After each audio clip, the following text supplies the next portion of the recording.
আগের দিন the man who planted trees গল্পটার ইউনিট 2টা পুরোটা পড়ে নিয়েছি। আজকে ইউনিট 3 থেকে শুরু করছি।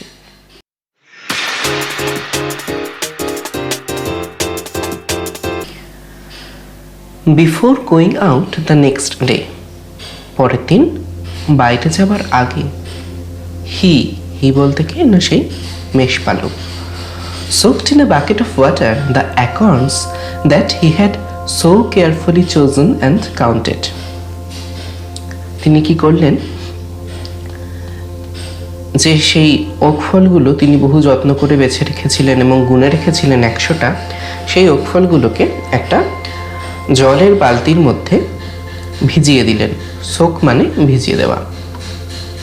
হি carried an iron rod too. দেখো, এটার উচ্চারণ আয়রন আমরা প্রায়শই করে থাকি। এই শব্দটার সঠিক উচ্চারণ হচ্ছে আয়ন,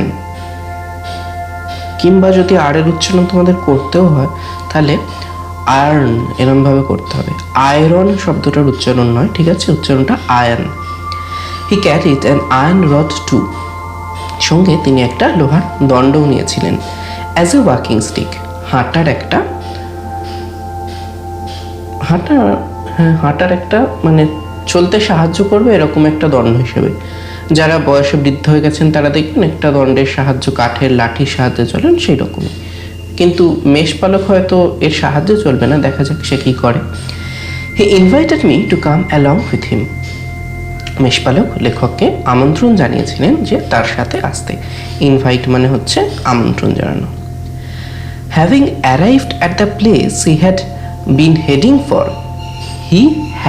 হেডিং ফর, অর্থাৎ তিনি যেই দিকে যাত্রা করছিলেন, যেখানে যাত্রা করছিলেন সেখানে পৌঁছাবার পর, he began to pound his iron rod into the ground. Pound মানে, আমি তোমাদের মিডনাইট এক্সপ্রেস গল্পটায় বলেছিলাম, পাউন্ড মানে জোরে জোরে আঘাত করা। তাহলে তার সেই লোহার দণ্ডটা দিয়ে তিনি ভূমির ওপর জোরে জোরে আঘাত করতে শুরু করলেন। This made a hole in which he placed an acorn. আর এটা কি, মাটিতে একটা গর্ত খুঁড়ে দিল, হোল বলতে গর্ত, এবং সেই গর্তে তিনি একটা ওক ফল রাখলেন। And covered over the hole again, আর তারপর মাটি দিয়ে আবার সেই গর্তটা চাপা দিয়ে দিলেন।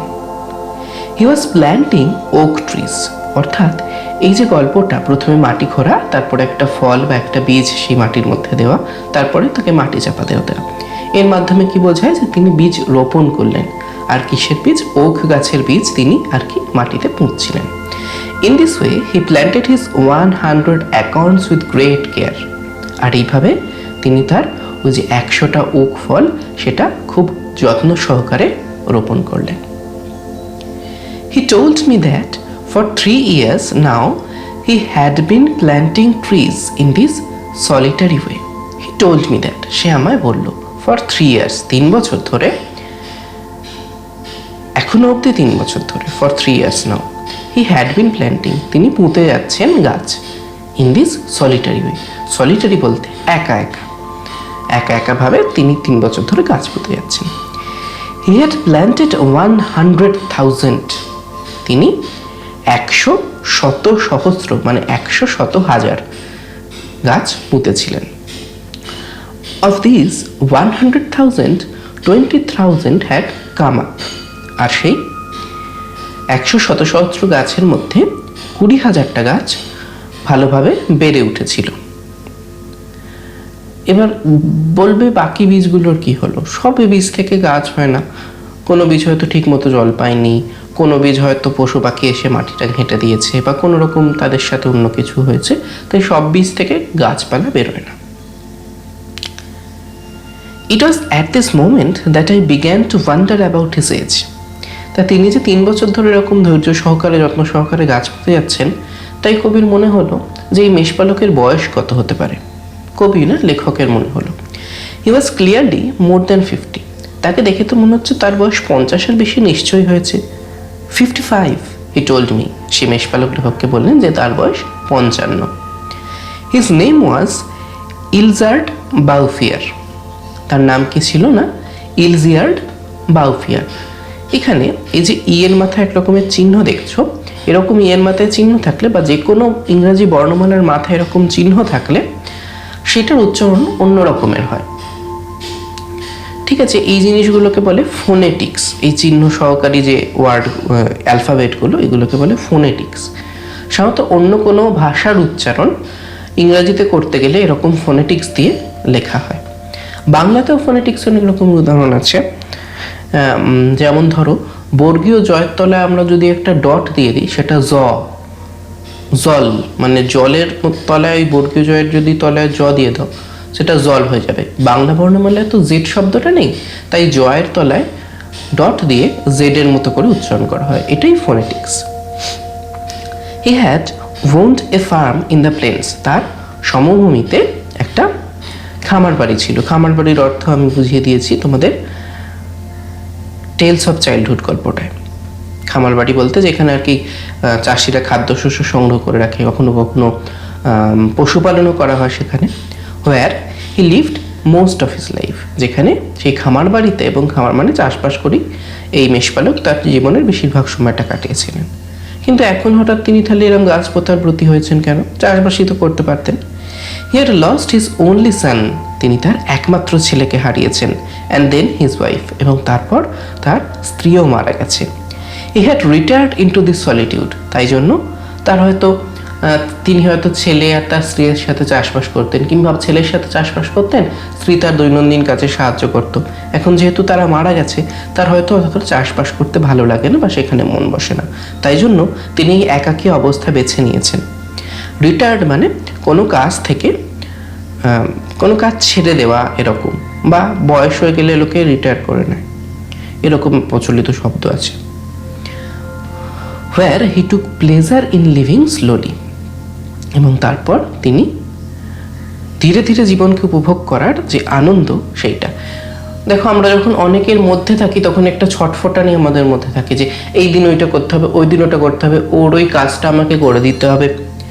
কিন্তু যখন লোকে একা হয়ে যায় তখন অতটা এর কাজটা আমায় করে দিতে হবে, আমায় এটা আজকের মধ্যে শেষই করতে হবে, এরকম কোনো ব্যাপার নেই। তো সে ধৈর্য সহকারে নিজে নিজে জীবনের প্রত্যেকটা মুহূর্তের আনন্দ উপভোগ করে বাঁচতে পারে। With his flock of sheep and his dog, কাদের সাথে এখন সে আছে না, তার সেই ভেড়ার পাল এবং তার কুকুরের সাথে সে আছে। He had concluded that this country was dying for lack of trees, তিনি উপসংহারে এটাও বলেছিলেন, অর্থাৎ তিনি এরমও সিদ্ধান্ত করেছিলেন শেষ অবধি যে এই যে জমিটা যেখানে এখন যে মেষপালক রয়েছেন, এবং লেখক যে সবুজহীন যে জমির ওপর দিয়ে যে বিধ্বস্ত গ্রাম পেরিয়ে এসেছেন, সেইখানকার মাটি তো খুব শুকনো ছিল, সবুজের খুব কম অস্তিত্ব ছিল। অর্থাৎ তিনি সিদ্ধান্ত করছেন, মেষপালক কবির সঙ্গে লেখকের সঙ্গে গলা মিলিয়ে সিদ্ধান্ত করছেন যে এই অঞ্চলের জমিটা, কান্ট্রি বলতে এখানে দেশ নয়, কান্ট্রি বলতে এখানে জমি, সেটা গাছের অভাবে যেন মরে যাচ্ছে। He added that having nothing more important to do, তিনি আরও কি বললেন যে এক্ষুনি এর চেয়ে বেশি কিছুই গুরুত্বপূর্ণ হতে পারে না। He had resolved to remedy the situation, resolve মানে স্থির করা, রেমেডি মানে প্রতিকার। অর্থাৎ তিনি স্থির করেছিলেন তাকে এই বন্ধা যে জমি এবং এখানে যে সবুজত্বের অভাব, সেইটাকে তাকে দূর করতেই হবে। The next year we parted the next day, পরের দিন লেখক এবং মেষপালক বিচ্ছিন্ন হয়ে গেলেন। পার্টেড বলতে আলাদা আলাদা হয়ে যাওয়া, দুই ভাগে বিভক্ত হয়ে যাওয়া, এরকম। The next year the war came, পরের বছর যুদ্ধ শুরু হলো। দেখো, লেখক তো ফ্রান্সের, তো এই 1910 থেকে 1930 এই সময়টার মধ্যে কোনো একটা সময় প্রথম বিশ্বযুদ্ধ হয়েছিল, সেই যুদ্ধের কথাও বলা হতে পারে। তাছাড়া ফ্রান্সে সেই সময় এক রকমের যুদ্ধ হয়েছিল, সেটা ফ্রান্সের অন্তর্দ্বন্দ্ব হয়েছিল এক রকমের, মানে অন্তর্দ্বন্দ্ব বলতে ফ্রান্সের ভেতরে ভেতরেই যুদ্ধ হয়েছিল, সারা পৃথিবীর সঙ্গে নয়, হয়তো একটা দুশো দেশের সঙ্গে সমস্যা কিছু ছিল সেইখানে, সেই যুদ্ধের কথা হতে পারে, লেখক স্পষ্ট করে এখানে বলেননি। In which I was engaged for 5 years, সেই যুদ্ধের মধ্যে লেখকও 5 বছর ধরে যুক্ত হয়ে পড়েছিলেন। এনগেজ বলতে নিযুক্ত হওয়া, হয়তো কোনো রকম কাজ ছিল তার, যুদ্ধে তিনি সৈনিক হতে পারেন, অন্য কোনো জিনিসপত্র সরবরাহ করতে পারেন যুদ্ধে, যাই হোক কোনোভাবে যুদ্ধের সাথে তিনি যুক্ত হয়ে গেছিলেন। With the war behind me I had a great desire, আর যখন যুদ্ধটা শেষ হয়ে গেল, যুদ্ধকে পেছনে ফেলে কবির মনে একটা তীব্র বাসনা জন্মেছিল, বাসনা বলতে ইচ্ছে জন্মেছিল, to breathe a little pure air, যে তিনি মুক্ত বায়ুতে প্রাণ ভরে শ্বাস নেবেন। হঠাৎ এরকম কেন মনে হলো? দেখো, যুদ্ধে তো হয়তো অনেক আগ্নেয়াস্ত্র চলেছে, সেই আগ্নেয়াস্ত্রতে সেখানকার বাতাসটা দূষিত হয়ে পড়েছে, মানে যে ধোঁয়া বেরিয়েছে সেই অস্ত্রগুলো থেকে, সেই জন্য লেখক হয়তো একটু মুক্ত বাতাসে শ্বাস নিতে চাইছেন।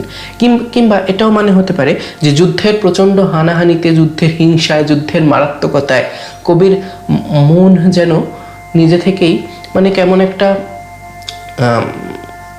আমাদের মনের মধ্যে অনেক সময় ভার হয়ে যায় না, যে দুঃখ দুঃখ লাগে, সেরকম যুদ্ধের হানাহানিতেও লেখকের মন যেন ভারাক্রান্ত হয়ে গেছে, তাই জন্য তিনি খোলা বাতাসে শ্বাস নিতে চাইছেন। তাহলে টু ব্রিথ এ লিটল পিউরিয়ার, এটার দুটো কারণ হতে পারে যেগুলো আমি তোমাদের বুঝিয়ে দিলাম। And I set out again along the trail, এবং আমি আবার সেই ট্রেল বলতে পথচিহ্ন এরকম বলতে পারো, এবং আমি আবার সেই পুরনো পথচিহ্ন ধরে কোথায় যাত্রা করলাম না, থ্রু দ্যাট ডেজার্টেড কান্ট্রি, সেই জনবসতি শূন্য, গাছপালা শূন্য সেই দেশটায়, সেই অঞ্চলটায়। The land had not changed. দেখো, এত বছর, 5 বছর ধরে যুদ্ধ অবশ্য হয়ে গেছে, যুদ্ধ হয়ে অনেক কিছু ধ্বংস হয়তো হয়ে গেছে, কিন্তু সেই যে অঞ্চলটা, সেইখানে বিশেষ কিছু পরিবর্তন হয়নি। Ever since the day before I had been thinking about the shepherd. সেই দিন থেকেই লেখক যবে থেকে যাত্রা করেছিলেন এবং যবে যুদ্ধ শেষ হয়ে গেছে, সেই দিন থেকেই লেখক সবসময় ওই মেষপালকের কথাই ভাবছেন, হু প্ল্যান্টেড ট্রিজ, যে ওক ফলের বীজ, অনেক ওক ফলের বীজ রোপণ করেছিল। 10,000 oaks, 10,000 oak. I had said to myself, আমি নিজের মনে মনেই বললাম, must really take up a lot of space. তাহলে এই যে 10,000 ওক গাছের বীজ পোতা হয়েছে এবং সেই ওক গাছগুলো 5 বছরে বড় হয়েছে, এতগুলো ওক গাছ নিশ্চয়ই অনেকটা জায়গা নিয়ে বেড়ে উঠেছে। এখানে হঠাৎ করে লেখক 10,000 oaks বলছেন, কিছুক্ষণ আগে আমরা দেখেছিলাম যে 20,000 ওক গাছের কথা বলছেন। তো এটা একটা সেলফ কন্ট্রাডিক্টরি, মানে দুটো অন্য অন্য রকমের পরিসংখ্যান হয়ে যাচ্ছে। তো ছেড়ে দাও, এই জায়গাটাকে নিয়ে অতটা ভাবার দরকার নেই, আমরা আপাতত ধরে নিই যে 10,000 ওক গাছই আছে। When I met Elzevir Bauthier this time, যখন এইবারের জন্য আমি ওই মেষপালক এলজিয়ার বাউফিয়ারের সাথে দেখা করলাম, I found that the war had not disturbed him at all. তাকে এই যুদ্ধ কোনো রকমভাবেই বিরক্ত করতে পারেনি। কারণ কি, সে তো প্রথমত সে হয়তো যুদ্ধে যুক্ত হয়নি, আর সে যুদ্ধ অঞ্চল থেকে অনেকটা দূরে এই গাছপালা এবং মধ্যে থাকে, এবং তার জীবন মোটামুটি ওই কুকুর, কুকুর, মেষ এদের নিয়েই কেটে যায়। তাই সে খুব একটা বিরক্ত হয়ে যায়নি যুদ্ধের হানাহানিতে, বা তার মনকেও খুব একটা পরিবর্তন করতে পারেনি। He had continued with his planting. সেই 5 বছর ধরেও কি করে গেছে, তার যে ইচ্ছে, সেই কাজ সে করে গেছে, সে গাছ পুঁতে গেছে। The oaks of 1910 were now 10 years old. 1910 সালে যে গাছগুলো পোতা হয়েছিল সেগুলোর এখন 10 বছর বয়স। And were taller than me and than him. আর লেখক এবং সেই মেষপালকের চেয়েও সেই গাছগুলো উচ্চতায় বড় হয়ে গেছে, মানে আরো লম্বা হয়ে গেছে। দেখো, এখানে ছবিটায় দেখতে পাচ্ছি যে এটা নিশ্চয়ই লেখক, আর সেই গাছগুলো লেখকের চেয়েও লম্বা হয়ে গেছে। The scene was impressive. সেই দৃশ্যটা ছিল চিত্তাকর্ষক মানে যেটা মনকে আকর্ষণ করে, বা যেটা দেখে মনের খুব ভালো লাগে। I was actually speechless. আমি বাক্যহারা হয়ে পড়েছিলাম, অর্থাৎ আমার মুখ থেকে কোনো কথা বেরোচ্ছিল না। And we pass the whole day in silence. এবং আমরা সেই সমগ্র দিনটা প্রায় নিস্তব্ধতায়, কোনো রকম আওয়াজ না করেই, মানে কথা না বলেই কাটিয়েছিলাম। ওয়াকিং থ্রু হিজ ফরেস্ট, তার সেই বনের মধ্যে দিয়ে। হঠাৎ হিজ ফরেস্ট কেন বলছে না, যেহেতু সেই গাছগুলো পুঁতেছিল তাই জন্যই তার বন, অন্য কেউ তো গাছগুলো পোতেনি, সেই কারণে। এবার এরকম তারা বাক্যহারা হয়ে গেছে কেন, বা এরকম সাইলেন্স হয়ে গেছে কেন? দেখো, গাছগুলো পুঁতে গাছগুলোর তো সৃষ্টি হয়েছে। এই যে মেষপালক একা এত 10,000 থেকে 20,000 গাছ পুঁতেছে, তার যে এত গাছকে সে সৃষ্টি করেছে, সেইটা দেখেই তারা অবাক হয়ে গেছে। এত গাছ, এতটা জমি, এত অঞ্চল ধরে বেড়ে উঠেছে, তার উপরে তাদের চেয়ে গাছগুলো আরো কত লম্বায় বড় হয়ে গেছে, এইসব দেখে তারা যেন স্তব্ধ। ইট ওয়াজ ইন 3 sections, আর এই বনটা 3টে ভাগে বিভক্ত ছিল। 11 কিলোমিটার লং ওভারঅল, আর লম্বায় কতটা ছিল? 11 কিলোমিটার লম্বা। কিলোমিটার এটা নিয়ে মানে দূরত্ব মাপার যে একক, কিলোমিটার মাইল, এগুলো নিয়ে আমি বিস্তারিত আলোচনা টেলস অফ চাইল্ডহুড গল্পটায় করেছি। তোমরা না দেখে থাকলে দেখো, উপরে আই বাটনে লিঙ্ক আসছে, সেখান থেকে দেখে নিও। At its widest point 3 kilometre wide, আর সবচেয়ে চওড়া যেখানে বনটা হয়ে গেছিল সেইখানটা 3 কিলোমিটার চওড়া ছিল। When I considered that this had all sprung from the hands and from the soul of this one man, যখন আমি বিবেচনা করি বা যখন আমি ভাবি যে এই সমস্তটাই একজন মাত্র মানুষের হাত থেকে বেড়ে উঠেছে। স্প্রাং মানে স্প্রিং, স্প্রাং স্প্রাং, স্প্রিং মানে যেমন একটা ঋতু বোঝায়, সেরকম স্প্রিং মানে বেড়ে ওঠা, ফুটে ওঠা, এরকম।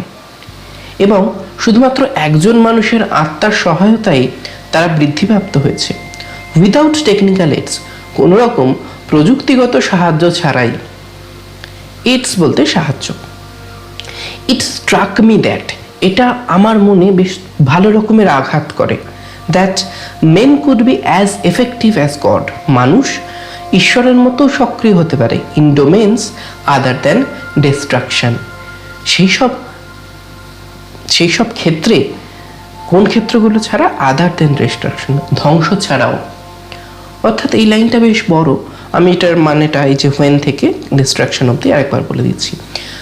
আমি যখন বিবেচনা করে দেখি যে এই এত বিরাট সৃষ্টি সম্ভার শুধুমাত্র একক আত্মার উপস্থিতিতে একজন মানুষের হাত থেকে গড়ে উঠেছে কোনো রকম প্রযুক্তিগত সাহায্য ছাড়াই, তখন এই ভাবনাটা আমার মনকে নাড়িয়ে দেয় যে কোনো কোনো ক্ষেত্রে মানুষ ভগবানের মতো সক্রিয় হতে পারে। আর সেই ক্ষেত্রটা কি না? সৃষ্টির ক্ষেত্রে। এবং যখন সেটা ধ্বংস হয় না, যখন সেটা সৃষ্টি হয়। দেখো, কোনো জিনিস ধ্বংস করে দেওয়া খুবই সোজা ব্যাপার। তুমি একটা যে কোনো কিছু বানানো আছে, সেখানে বড় বড় বাড়ি আছে, অনেক বড় টাওয়ার আছে, একটা গঠিত সভ্যতা আছে, সেখানে তুমি পরমাণু বোমা দিয়ে দাও, সেখানে তুমি অন্যান্য রকমের বোমা দিয়ে দাও, মানুষের মধ্যে যুদ্ধ বানিয়ে দাও, সেই গঠিত সভ্যতা, যে সেই নির্মিত উন্নত সভ্যতা, সেটা মুহূর্তের মধ্যে ধূলিসাৎ হয়ে যাবে। কিন্তু সেই সভ্যতা কত জন্ম ধরে, কত যুগ যুগ ধরে একটা অনুন্নত অবস্থা থেকে উন্নত অবস্থায় পরিণত হতে সময় লেগেছিল। তাই সৃষ্টি করা অনেক শক্ত, ধ্বংস করা অনেক সোজা। আর সৃষ্টিকর্তাকে ভগবান। তাই লেখক যেন ওই মেষপালকের মধ্যে ভগবানের উপস্থিতি দেখতে পাচ্ছেন। আর এখানেই এই গল্পটার সার্থকতা।